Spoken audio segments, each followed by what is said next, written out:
हिम्मत असेल तर समोरून बोला. रामदास कदमांचे उद्धव ठाकरेंना खुले आव्हान. शिवसेना नेते रामदास कदम यांनी गुरुवारी नेस्को येथील दसरा मेळाव्यातून खळबळजनक दावा करणारे भाष्य केले. त्यांनी यावेळी उद्धव ठाकरेंनी बाळासाहेबांची बॉडी मातोश्रीवर ठेवली होती असा दावा केला. रामदास कदम यांच्या या दाव्यामुळे राजकीय वर्तुळात खळबळ उडाली आहे. कदमांच्या या आरोपानंतर शिवसेना ठाकरे गटाच्या नेत्यांकडून टीकेची झोड उडाली आहे. अशातच आता रामदास कदम यांनी पुन्हा एकदा पत्रकार परिषद घेत ठाकरेंवर हल्लाबोल केला आहे.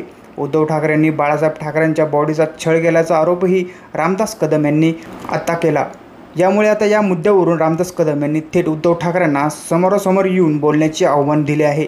शिवसेना शिंदे गटाचे नेते रामदास कदम यांनी प्रसारमाध्यमांशी संवाद साधताना यावेळी त्यांनी पुन्हा एकदा बाळासाहेबांच्या मृत्यूबाबत बोलताना शिवसेना ठाकरे गटाचे प्रमुख उद्धव ठाकरेंवर निशाणा साधला.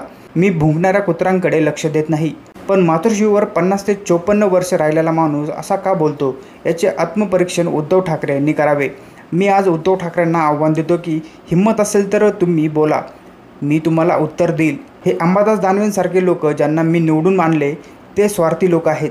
ते मला बाळासाहेबांची शिवसेना काय शिकवणार. बाळासाहेब माझे दैवत आहे. आजसुद्धा मी पूजाला बसताना बाळासाहेबांसमोरच डोकं टेकवतो.